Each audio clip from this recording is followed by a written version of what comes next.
All right, guys, this is an update from Cleveland Moto. What we have in front of us is new from the Genuine Scooter Company, or now Genuine Motorcycle Company. This bike is called the G400C. What it is a single cylinder, 4-valve, 400cc, 5-speed, traditional clutch, traditional operation motorcycle. In its normal configuration, it has street tires, and it's a extremely fun, practical daily driver motorcycle. It is made in China, and when we start talking about the history of this, your head is going to start spinning because it's incredibly hard to track down the history or the lineage of Chinese companies. Success has many fathers. So what we've done to the bike to make it more fun and more interesting. It's a strange thing that happens around here. If a bike comes into my shop and it weighs less than 400 pounds, it invariably gets turned into a scrambler. And how we do that is usually we start with slapping a set of TKC 80s on it. Those are the big knobby tires from Continental that are remarkably good on the street and also excellent in the dirt.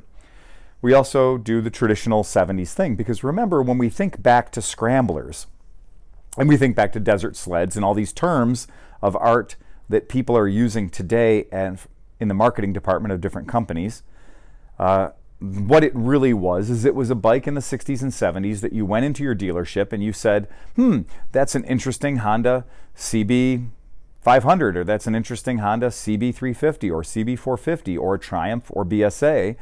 I would like to take it out into the dirt or out into the desert, and I'd like to ride it around, but I can't really do that using the Avon Speedmaster tires that came on it from the factory. So what you would do is, of course, you would take off the standard tires and tubes and you'd put on knobby tires and tubes. Well, then you had problems with things getting caught in the fenders. So then you would take your fenders and either remove them entirely, which would work for about one day until you got tired of things hitting you in the face, and then you'd go out and you'd get your fenders again and you'd cut them way down so that it would still give you protection from flying rocks and gravel, or you'd mount a dirt bike fender to it. The idea was you wanted some protection, but you didn't want them so close and so tight like a street bike fender would be, where the best thing it had to defend you from was rain. So with rocks and mud and gravel, you need to have a different approach to fender. Then the other thing was to be the handlebars. Of course, motocross handlebars are different than street bike handlebars. With a motocross handlebar, you're going to get something that is a little bit lower and a little bit closer to the triple clamps.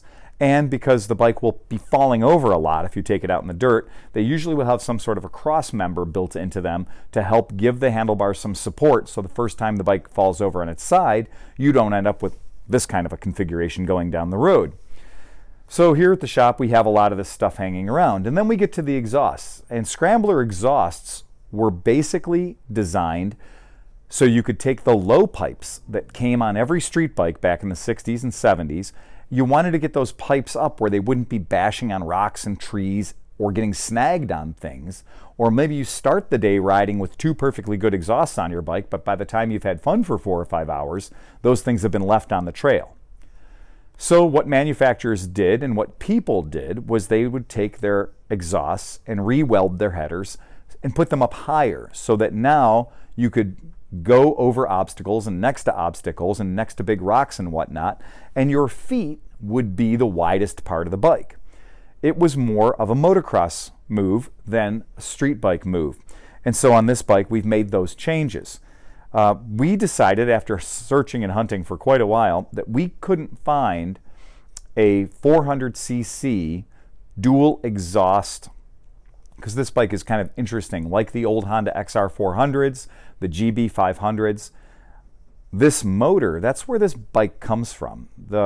When you look at this motor and say, well, it's an XR400 motor, well, you're kind of close. You're in the right hunt. In fact, the headers that we've used here are XR400 Powerbomb headers for the XR400 motorcycle. The difference, though, is the XR400 would have the exhaust running through the middle of the frame. There wouldn't be the battery in the air box right there in the middle of the chassis, and the exhaust would run in the middle of the chassis back to the back of the motorcycle, which does us no good in this configuration, where, of course, we need to have the battery in the air box and the oil bag, the oil tank, and everything right in the middle of the bike. So what we did was we took the XR400 Powerbomb and then we hacked it off where it started to make the turn back in. We repurposed an old mad ass pipe and we repurposed even its heat shield. We bent those items till they fit correctly, and then we found a MGO exhaust, a muffler that we thought we liked the look of for the period correct look of the bike. We put that on as well. We put together a comprehensive exhaust system here using 3 parts that were never meant to go together. A lot of people have asked us to build this exhaust system for them, and we will not. Do it yourself. We did. You can do it. If we did it, you can do it.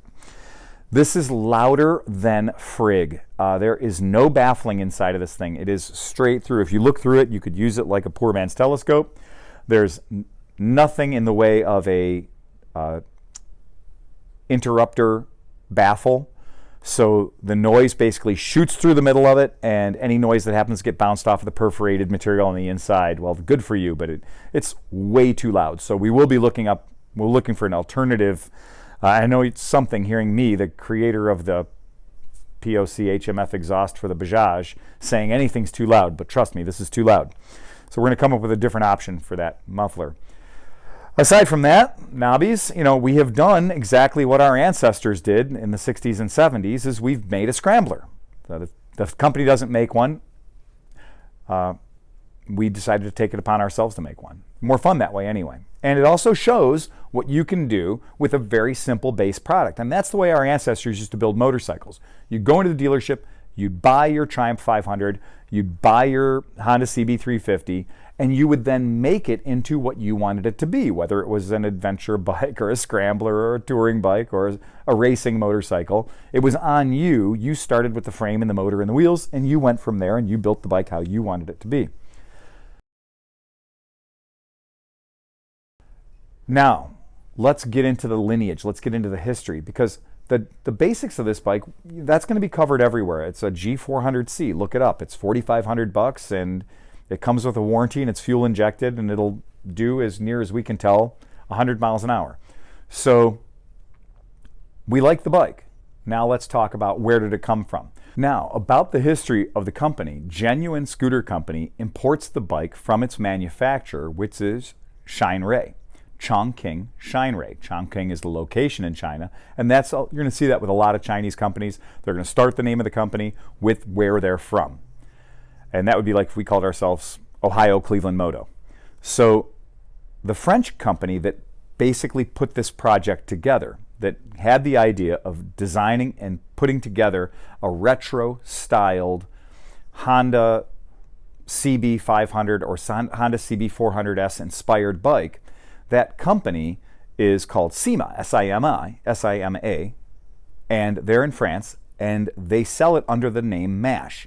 So if you want to get reviews on this exact motorcycle from people that have been buying the bike and riding the bike in Europe, you want to see a review from somebody from 5 years ago, 6 years ago, whatever, you're going to look that up under MASH 400. Now, technically, again, I will reiterate, the XBR 500, the Honda XBR 500 is absolutely where we can draw our lineage for the motor design and everything else about this particular bike. If you're looking at that product, you're going to be more in touch with the correct lineage of this machine. That was built for Honda by Jialing.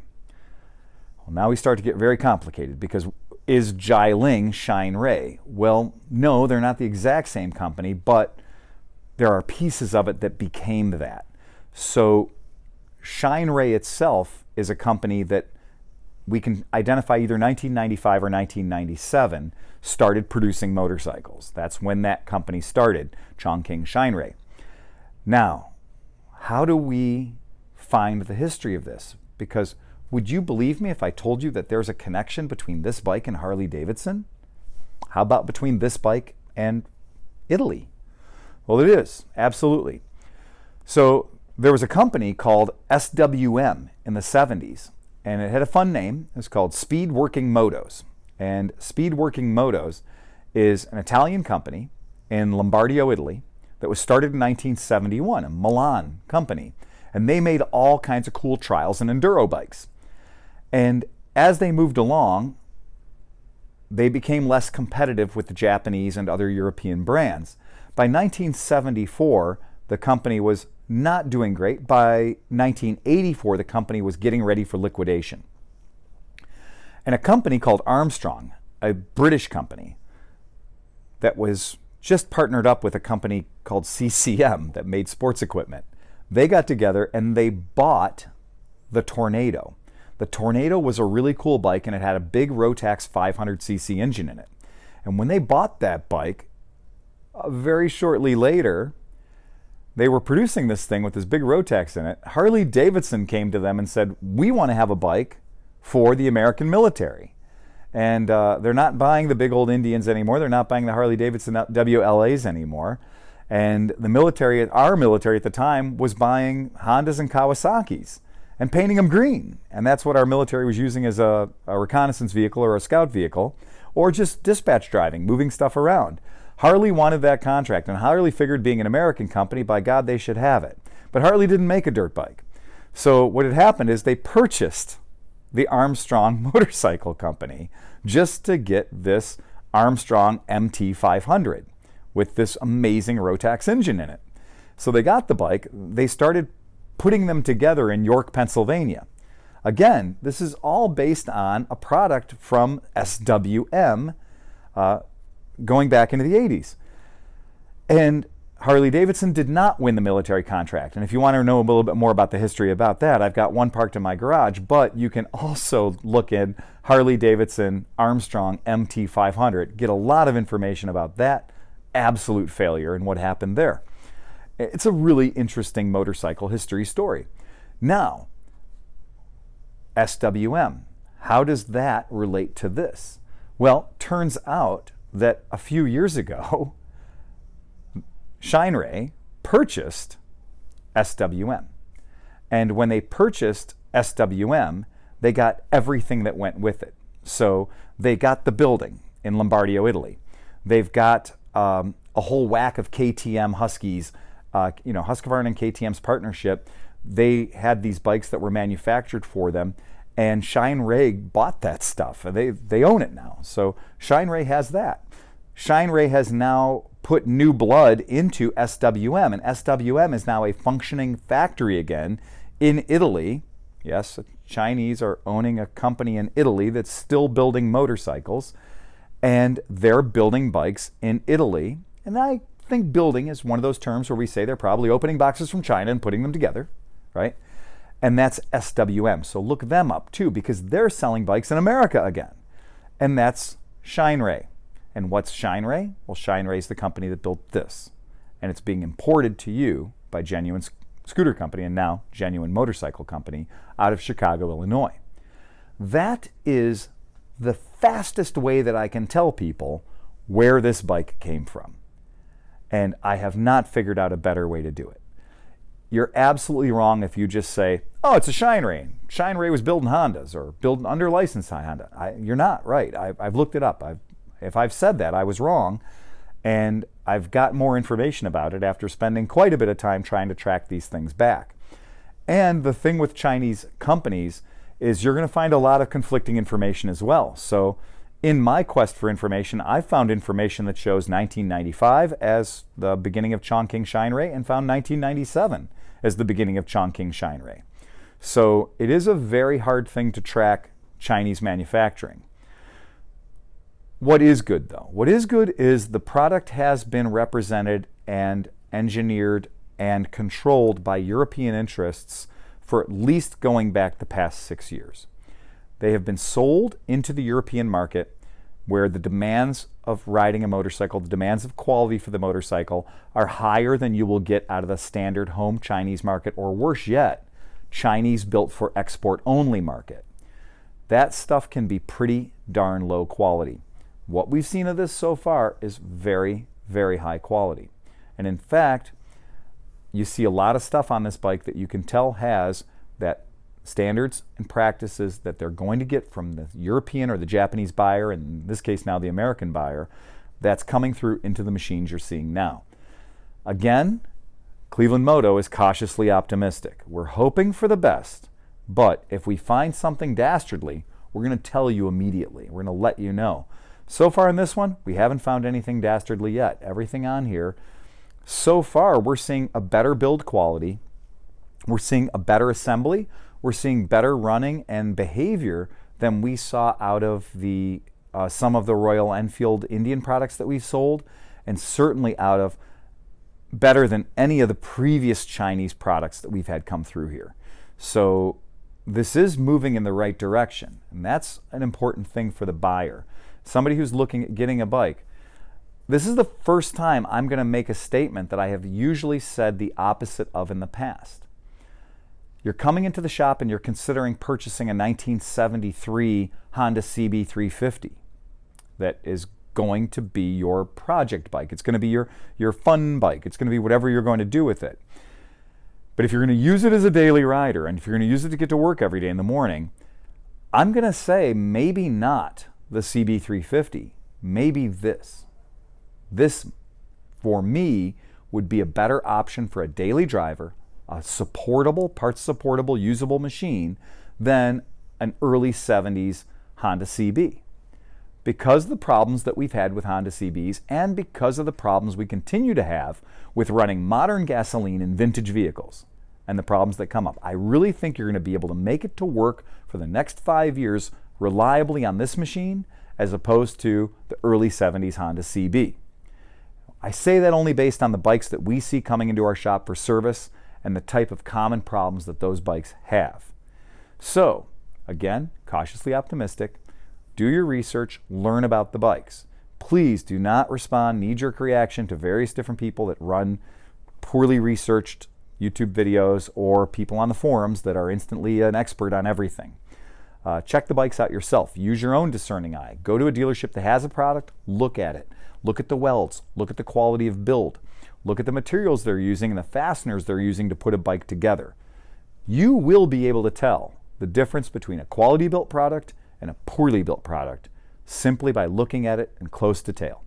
So, with that, remember to ride fast, take chances.